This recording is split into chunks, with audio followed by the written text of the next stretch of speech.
आपके सामने में है कि प्रसव के समय नाभि रज्जु का बाहर निकलना अथवा रज्जु भ्रंश क्या कहलाता है, इसके कारण निदान व प्रबंध बताना है। मेरे डियर, आपसे कॉर्ड प्रोलैप्स पूछ सकता है, ठीक है। कॉर्ड प्रोलैप्स क्या होता है, कॉर्ड प्रोलैप्स का जो है कॉज, डायग्नोसिस और मैनेजमेंट पूछता है एग्जाम में।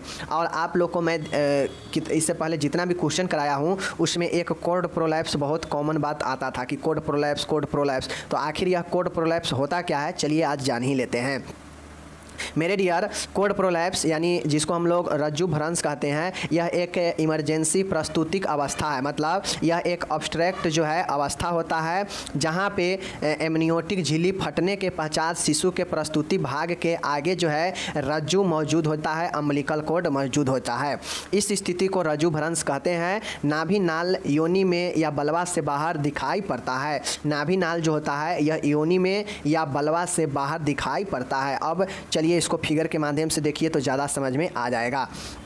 यहाँ पे देखिए यह यूट्रस है, ठीक है, ये यूट्रस है, इसमें बच्चा पला हुआ है, ठीक है। और हम लोग जानते हैं प्लेसेंटा जो है यूट्रस से लगा होता है, जो कि एक चक्री के समान होता है। तो यहाँ पे प्लेसेंटा ये लगा है। अब ये प्लेसेंटा से एक कॉर्ड निकलता है और यह प्लेसेंटा से एक कॉर्ड निकल कर यह बच्चे के जो है नाभि से जुड़ा हुआ होता है और इसके द्वारा ही बच्चे को सब चीज़ मिलता है, ठीक है। तो होता यह है कि कॉर्ड प्रोलैप्स में जो ये नाल होता है, ये वाला जो नाभि नाल होता है, यह प्रोलैप्स कर जाता है। मीन्स जब तक बच्चा गर्भ में रहता है, बच्चा जब तक नहीं होने वाला होता है, तब तक उसके जो है चारों साइड से एमनियोटिक जो है झिल्ली घेरा हुआ रहता है, ठीक है। चारों साइड से इस यूट्रस में बच्चे को एक थैला के समान झिल्ली होता है और उसी को हम लोग एमनियोटिक झिल्ली कहते हैं। वह चारों साइड से बच्चे को घेरा हुआ रहता है। लेकिन जैसे ही बच्चा जो है अब होने वाला होता है तो इससे प्रसव के अवस्था में वह झिल्ली जो है फटता है। अब जैसे ही झिल्ली फटता है तो बच्चा का जो शरीर का भाग होता है वह बाहर की तरफ निकलने लगता है। मतलब यूट्रस से बाहर, यानी ये वाला पार्ट सर्विक्स होता है और ये वाला पार्ट यूट्रस होता है, समझ गए यहाँ पे। तो आपके इससे बाहर जो है बच्चा का अंग निकलना शुरू होता है जब झिल्ली फटता है। तो होता यह है कॉर्ड प्रोलैप्स में कि जो झिल्ली फटता है ना, झिल्ली फटने के साथ में इस प्रसव की अवस्था में झिल्ली ही सबसे बाहर जो है निकल जाता है। सबसे पहले जो कॉर्ड होता है, जो नाभि का नाल होता है, वह सबसे पहले यही नाभि नाल बाहर निकल जाता है, योनि से या यूट्रस से बाहर आ जाता है और इसी के अवस्था को प्रोलैप्स कहते हैं, ठीक है। इसी के अवस्था को हम लोग प्रोलैप्स कहते हैं। मतलब गर्भ के अवस्था में शिशु के एमनियोटिक झिल्ली को फटने के बाद प्रसव अवस्था में, प्रसव के दौरान जो है यह नाभि कॉर्ड जो है सबसे पहले बाहर निकल जाता है, जो यूट्रस से और वो योनि के बाहर हो सकता है, और इसी को हम लोग कॉर्ड प्रोलैप्स कहते हैं। चीज़ों को समझ गए। चलिए, तो यही यहाँ पे कहा गया है कि यह एक इमरजेंसी प्रस्तुति की अवस्था होता है जहां पे एमनियोटिक झिल्ली फटने के बाद शिशु के जो प्रेजेंटेशन भाग होता है, जो प्रस्तुति भाग होता है, वह आगे जो है उसके आगे में नाभि का रज्जु आ जाता है, एम्बिलिकल जो है कॉर्ड आ जाता है, जो कि नीचे देखे हैं। इस स्थिति को रज्जु भ्रंश, रज्जु अंश कहते हैं। नाभि नाल योनि में जो है भेजिना में या बलवा से बाहर दिखाई पड़ता है। तो देखिए रहे हैं, यही जो है आपका क्या होता है, यही बाहर है ना, योनि से या भलवा से बाहर आ गया है, दिखाई पड़ता है। तो इसी को कॉर्ड प्रोलैप्स कहते हैं। प्रोलैप्स हो जाना मतलब एक दूसरे के नज़दीक आ जाना, ठीक है ना, यही प्रोलैप्स होता है। चीज़ों को समझ गए। चलिए, अब इसका होने का कारण क्या हो सकता है, तो इसका होने के कारण कॉन्ट्रैक्ट पेल्विस हो सकता है, मीन्स श्रोणि का सिकुड़ाव हो सकता है। अम्बिलिकल कॉर्ड अधिक लंबी होना, इसका बाहर निकलने के कारण जो नाभि नाल देखे हैं वह लंबी अधिक होगा तो बाहर आ सकता है। या फिर ट्विंस प्रेगनेंसी, जुड़वा गर्भावस्था, मतलब जुड़वा अगर बच्चा रहेगा गर्भ में तो यह कारण हो सकता है। या बच्चा माल प्रेजेंटेशन होगा, मतलब उसका जो प्रस्तुति होगा वह गड़बड़ स्थिति में होगा तो उसका जो है कुप्रस्तुति इसका कारण हो सकता है। नॉर्मल में ना होकर अलग तरीके से बच्चा का प्रस्तुति होगा, ठीक है। प्री मैच्योरिटी होता है, अपरिपक्वता भी इसका कारण बनता है, ठीक है। प्री टर्म लेबर होना, मतलब समय से पहले जो है प्रसव होना, साथ में तीव्र प्रसव होना, प्री टर्म लेबर वही होता है। और पॉलीहाइड्रोमेनियाज, पॉलीहाइड्रोमेनियाज का मतलब होता है कि बहुत सारा जो है एमनियोटिक फ्लूइड का जो है भरा होना, यह जो है कारण हो सकते हैं। तो इतना सारा कारण बनते हैं कॉर्ड प्रोलैप्स होने का। क्या क्या कारण हो सकते हैं, या तो पेल्विस कंट्रैक्ट होगा, सिकुड़ाव वाला पेल्विस होगा, या फिर हो सकता है प्री टर्म लेबर हो सकता है, हाइड्रोमेनियाज हो सकता है, मीन्स यूट्रस के अंदर बच्चे के चारों ओर का जो द्रव है वह ज़्यादा होना इसका कारण हो सकता है, अपरिपक्वता भी कारण हो सकते हैं, माल प्रेजेंटेशन भी कारण हो सकते हैं, अम्बिलिकल कर्ड का अधिक लंबा भी इसका कारण हो सकता है, और जुड़वा गर्भ अवस्था भी इसका कारण बन सकते हैं। ठीक है, निदान क्या होते हैं इसके देख लीजिए, डायग्नोसिस इसमें क्या हो सकता है। तो सबसे पहले योनि का एग्जामिनेशन किया जाएगा, वैजिना का, ठीक है, उदरीय परीक्षण, एब्डोमिनल पेट का एग्जामिनेशन किया जाएगा, फीटल मॉनिटरिंग मतलब बच्चे का जो है मॉनिटरिंग किया जाएगा, अवलोकन किया जाएगा, और लक्षणों की उपस्थिति का भी जाँच किया जाएगा। ठीक है, तो ये सब जो है जाँच होते हैं, कुछ खास इसमें निदान होते नहीं हैं। जटिलता में भ्रूण का मृत्यु हो सकता है, जो शिशु है उसका मृत्यु हो सकता है कोर्ड प्रोलैप्स होने से, संक्रमण का खतरा रहता है। क्योंकि जो नाभि नाल है वह सबसे पहले वही बाहर आ गया है, तो इस कंडीशन में उसमें संक्रमण होने का खतरा रहता है। साथ में भ्रूण एनोरेक्सिया हो सकता है, बच्चे का जो है भूख जो है गायब हो सकता है, साइनोसिस हो सकता है मतलब ऑक्सीजन का कमी, ये जो है जटिलते हो सकते हैं किसके अंतर्गत, कोर्ड प्रोलैप्स के अंतर्गत। समझ गए? चलिए अब हम लोग इसका कोर्ड प्रोलैप्स का मैनेजमेंट देखेंगे कि क्या क्या जो है मैनेजमेंट प्रबंध हो सकता है कोर्ड प्रोलैप्स वाले शिशु में। ठीक है, चलिए देख लीजिए क्या क्या हो सकता है। सबसे पहला पॉइंट देखिएगा, यदि शिशु जीवित है तो प्रबंधन का प्राथमिक उद्देश्य नाभि नाल पर दबाव को कम से कम करना होना चाहिए जब तक महिला प्रसव के लिए तैयार नहीं हो। ठीक है, पहला पॉइंट यही कहता है कि सबसे पहले हम अगर ये देखते हैं कि शिशु अगर जीवित है और नाभि नाल पहले निकल गया है गर्भाशय से बाहर या वैजिना से अगर दिख रहा है नाभि नाल, तो सबसे पहले क्या करेंगे, देखिए मैं आपको कॉमन बात बताता हूँ, कभी कभी देखते होइएगा, अगर नहीं जो लोग देखे होंगे मैं बता देता हूँ, कोई नहीं देखा होगा, लेकिन ये जब डिलीवरी होते रहता है ना तो उससे कुछ समय पहले या फिर डिलीवरी होने के वक्त सबसे पहले जो है नाभि नाल आ जाता है, मतलब जो नाभि का नली होता है जो बच्चे और यूट्रस से जुड़ा होता है, सबसे पहले वही जो है बाहर दिखने लगता है और इसी को हम लोग कोर्ड प्रोलैप्स कहते हैं। तो जैसे ही ये चीज़ दिखता है ना, अगर बच्चा डिलीवरी अभी नहीं हुआ है लेकिन ये नाभि नाल कोर्ड प्रोलैप्स दिख रहा है, तो सबसे पहले उस पर आवश्यक दबाव को कम करना चाहिए, दबाव से बचना चाहिए। दबाव लगेगा तो वह नाभि नाल टूट जाएगा और जैसे ही नाभि नाल टूटेगा तो बच्चे के लिए खतरा की घंटी हो जाएगा। ठीक है, क्योंकि सभी कनेक्टिविटी मास से टूट जाएगा तो बच्चा को प्रॉब्लम हो सकता है, तो उस पर दबाव कम करना चाहिए। तब तक दबाव नहीं देना चाहिए तब तक माँ यानी महिला जो है प्रसव के लिए तैयार नहीं होती है, तब तक उस पर कोई नाभि नाल पर दबाव नहीं डालना चाहिए। ठीक है, दूसरा है, यदि भ्रूण की मृत्यु हो चुकी है तो नाभि नाल की धड़कन जो है निश्चित रूप से समाप्त हो जाती है तथा भ्रूण के हृदय की ध्वनि भी सुनाई नहीं देती है। मृत शिशु का प्रसव स्वतः ही हो जाता है। यदि किसी कारणवश प्रसव नहीं होता है तो भ्रूण को क्षति करके बाहर निकाल दिया जाता है। देखिए होता यह है कि जैसे ही एक कंडीशन ये बनता है कि अगर भ्रूण का मतलब शिशु का अगर मृत्यु हो चुका है इस कोर्ड प्रोलैप्स के कारण, तो सबसे पहले जैसे ही मृत्यु हो जाता है तो जो हार्ट होता है, जो धड़कन होता है वह समाप्त हो जाता है धड़कना। ठीक है, साथ में भ्रूण का हृदय का गति भी जो है ध्वनि भी सुनाई देना बंद हो जाता है और शिशु जो है क्या होता है, प्रसव जो है ऐसे शिशु जो मर चुका है उसका जो डिलीवरी होता है वह क्या होता है ऑटोमेटिक स्वतः ही हो जाता है। ठीक है, और कुछ ऐसे कंडीशन हो सकते हैं जहाँ पे किसी कारण से अगर बच्चा स्वतः नहीं होता है प्रसव, तो उस बच्चे को क्षति करके बाहर निकाला जाता है। ठीक है, क्षति मतलब डैमेज करके बाहर निकाला जाता है। ठीक है, तो यह दूसरा पॉइंट हो गया प्रबंध करके, चूँकि मरे हुए शिशु को अगर बाहर नहीं निकाला जाएगा तो उसका इफेक्ट माँ के ऊपर पड़ेगा और उसका हेल्थ बिगड़ने लगेगा। ठीक है, इसलिए अगर ऑटोमेटिक स्वतः नहीं निकला है तो उसको निकालना चाहिए। ठीक है, महिला को आराम देने के लिए नीच चेस्ट स्थिति प्रदान करनी चाहिए, मतलब घुटना और छाती के बल जो है महिला को आराम देना चाहिए क्योंकि इस पोजीशन में आराम मिलता है। यदि सर्विक्स 3/4 डिलेट हो चुकी है और कोर्ड प्रोलैप्स अधिक गंभीर ना हो तो योनि मार्ग द्वारा डिलीवरी कराई जा सकती है अथवा स्वतः डिलीवरी का इंतजार किया जा सकता है।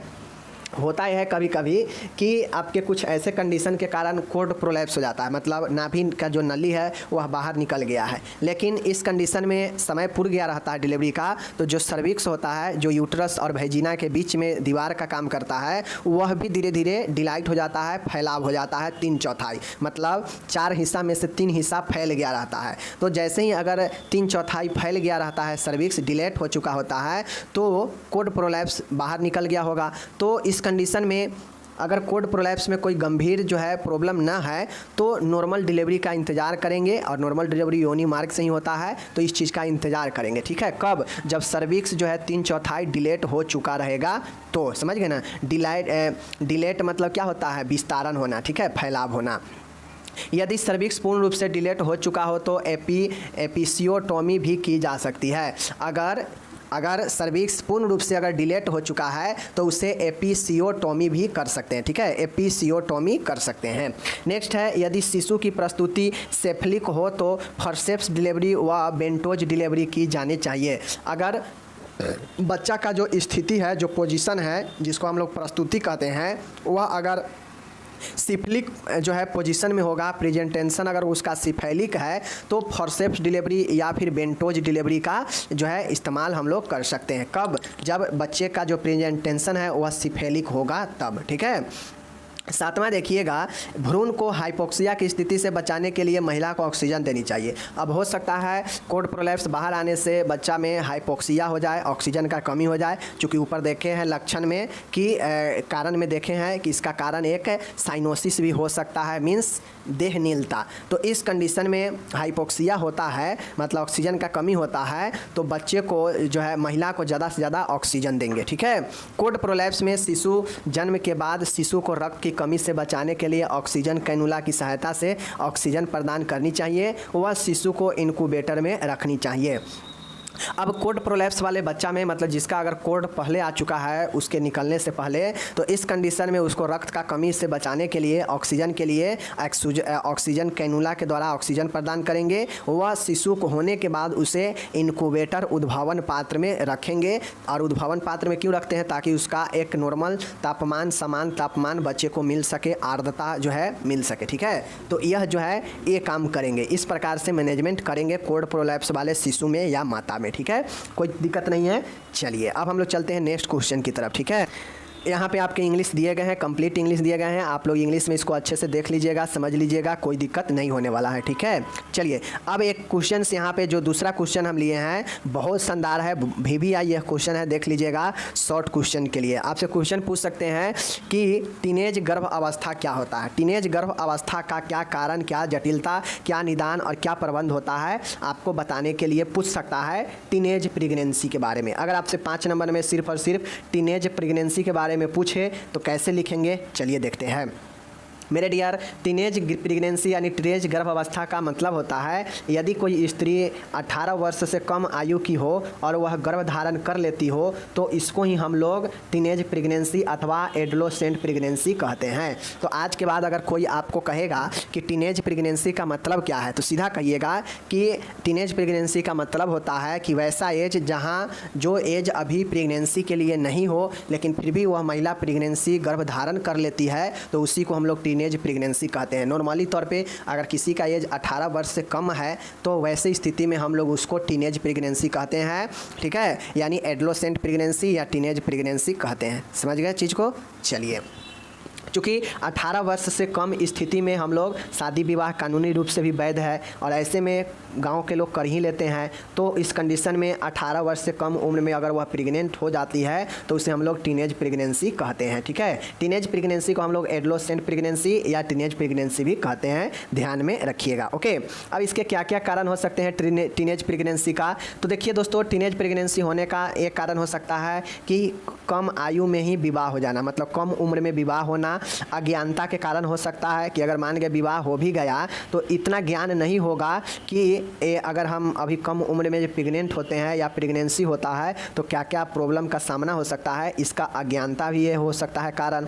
धार्मिक कुरीतियाँ, कुछ ऐसे जो है समाज में कुरीतियाँ हैं, समस्या है जो धार्मिक रूप से व्यक्ति को प्रेग्नेंट होने के लिए मजबूर करता है। ठीक है, निम्न है निम्न सामाजिक व आर्थिक स्थिति। अगर कोई व्यक्ति निम्न समाज में रहता है जहाँ पे शिक्षा नहीं है, जानकारी का अभाव है, तो ऐसे स्थिति में उस समाज में जल्दी शादी होगा तो जल्दी प्रेगनेंसी भी हो जाएगा, तो ये भी कारण बनता है। और साथ में आर्थिक स्तर भी जो है कमज़ोर, ये कारण बनता है। ठीक है, चलिए नेक्स्ट है बलात्कार पीड़ित। बहुत सारे ऐसे, जैसे किसी का उम्र 18 वर्ष से कम है, ठीक है, और इस कंडीशन में उसको साथ अगर कोई गलत काम कर दिया, यानी रेप का इल्ज़ाम दे दिया और उसको अगर कहीं नहीं दिखाया जाए, छुपा दिया जाए, तो यह भी एक टीनेज प्रेगनेंसी का कारण बन जाता है, बलात्कार भी। ठीक है। नेक्स्ट है कम उम्र में सहवास। सहवास मतलब वही है सेक्सुअल कंटेंट। अगर कोई फीमेल है, ठीक है, और उसका उम्र 18 वर्ष से कम है, लेकिन उसको जो हवस है, सीधा कहिए हवस, उसको अपने शारीरिक इच्छा मिटाने के लिए उसमें सहवास की बहुत ज़्यादा लत है, तो यह भी कारण बनता है कि कम उम्र में सहवास करना यानी रिलेशन बनाना भी उम्र जो है एक कारण बनता है टीनेज प्रेगनेंसी का, मतलब कम उम्र में गर्भ धारण करने का। ठीक है।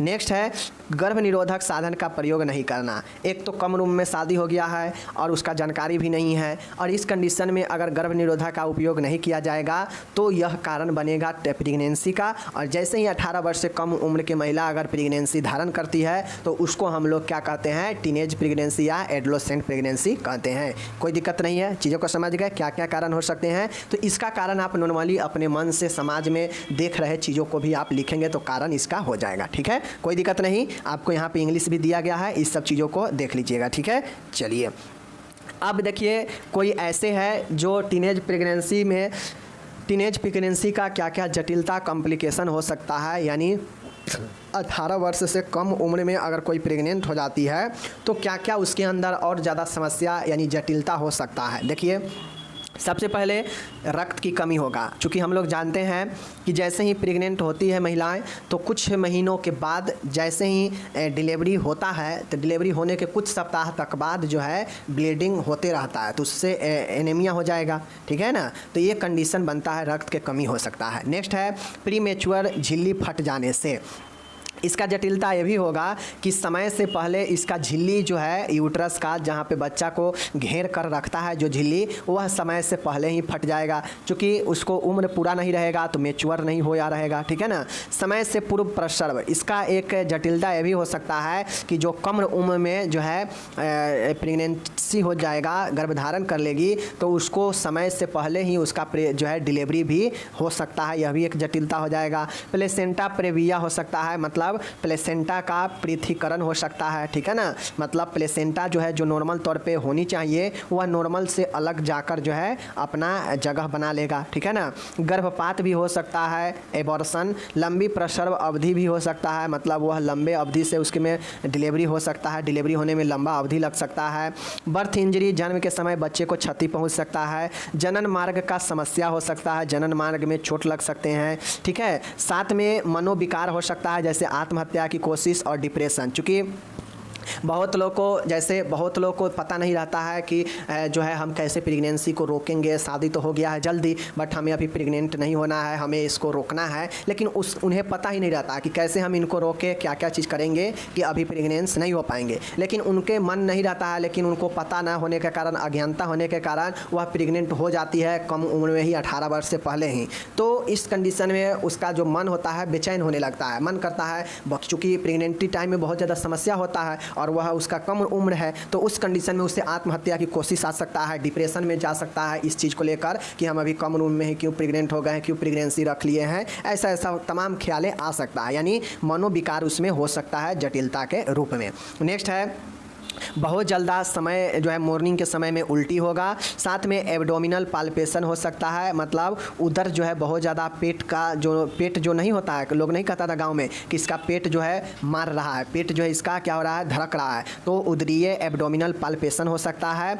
चक्कर आना और थकान भी हो सकता है। तो एक कम उम्र में प्रेगनेंसी का बहुत सारे जटिलता जो है एक महिला के अंदर हो सकता है, जो कि ये सब के सब जटिलता यहाँ पे है। अब ऐसा नहीं है कि ये जटिलता सिर्फ उसी के लिए लागू है, ये कुछ जटिलता बच्चे पर भी लागू हो जाएगा, जैसे प्लेसेंटा प्रेविया का जो है हो सकता है, गर्भपात हो सकता है, ठीक है, जन्म के समय क्षति हो सकता है बच्चे को, तो ये सारे के चीज़ें सारे हो सकते हैं। ठीक है, तो मैंने आपको यहाँ पे बता दिया।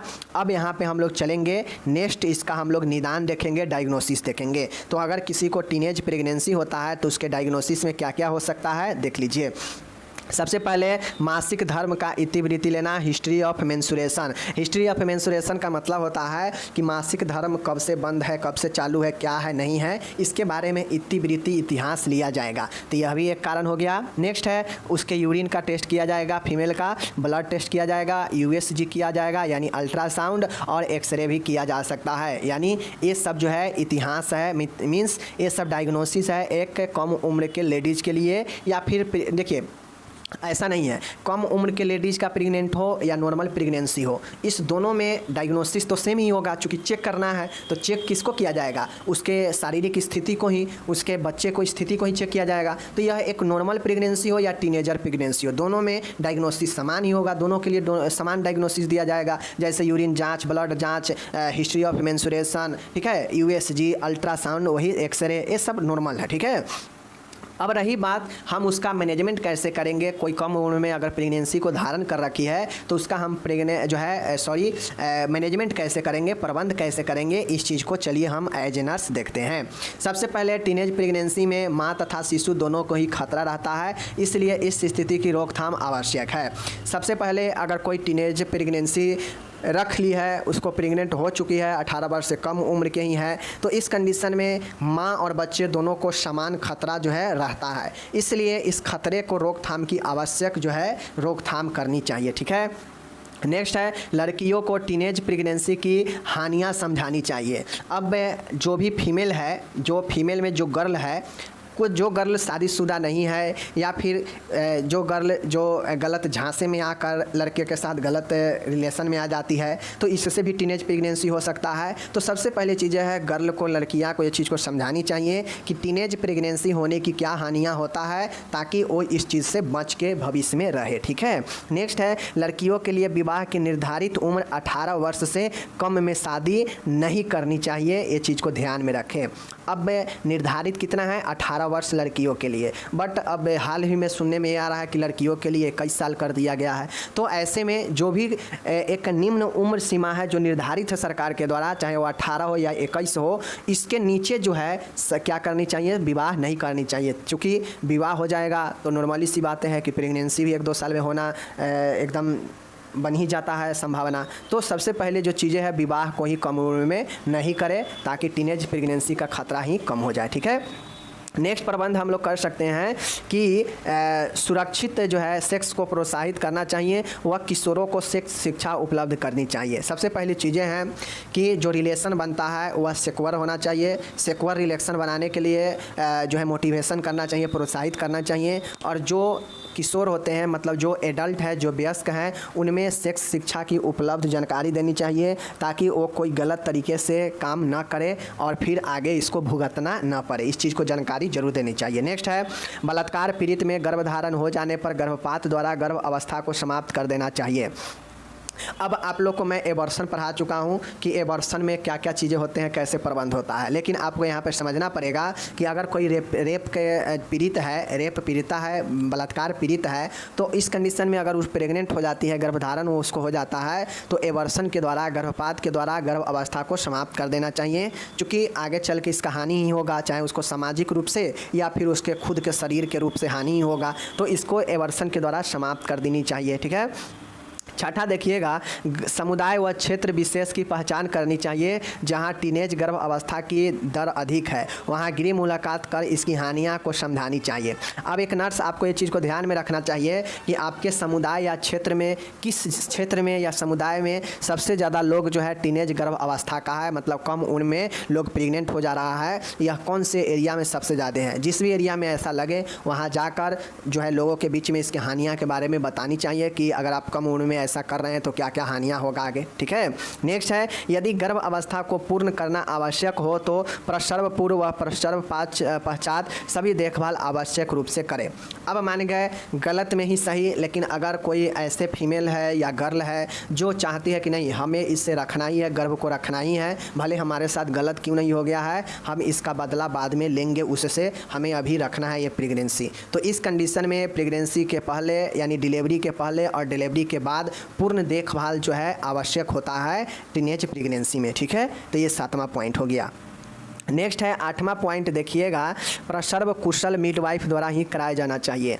और अगर कोई प्रेगनेंसी है और वह 18 वर्ष से कम उम्र के है तो इस कंडीशन में उसे जो उसका जो डिलीवरी होगा, जो प्रसव होगा, वह एक अच्छे कौशल वाले मिडवाइफ यानी दाई से ही करवाना चाहिए ताकि कोई जटिलता या और कोई हानि न हो और आसानी के साथ डिलीवरी हो जाए। ठीक है, तो इस प्रकार से हम लोग टीनेज प्रेगनेंसी का सभी चीज़ें देख लिए और कॉर्ड प्रोलैप्स का भी चीज़ें हम लोग देख चुके हैं। तो आपको जैसा भी लगे आप लोग रिवाइज जरूर कीजिएगा पीछे वाले वीडियो सबका, और आगे जो भी पढ़ाई होते चल रहा है ये सब को भी आप लोग माइंड में रखिएगा। ओके, चलिए मिलेंगे, विदा लेंगे। बाकी मैं ये आपको बता दूं कि अभी आप जो पढ़ रहे हैं इसके बाद जब कंप्लीट ख़त्म हो जाएगा सभी प्रकार के प्रश्न आपके दोनों सब्जेक्ट से, तो रिवीजन भी जरूर कराया जाएगा, जहाँ पे आपको सारे महत्वपूर्ण जो भी प्रश्न हो गए एग्जाम के लिए कराया जाएगा। तो टेंशन मत लीजिएगा कि मेरा सिलेबस होगा नहीं होगा, एग्जाम में आएगा या नहीं आएगा। 110% आपके एग्जाम में यहीं से सवाल आएंगे, ये मैं गारंटी देता हूँ। ओके, चलिए विदा लेते हैं।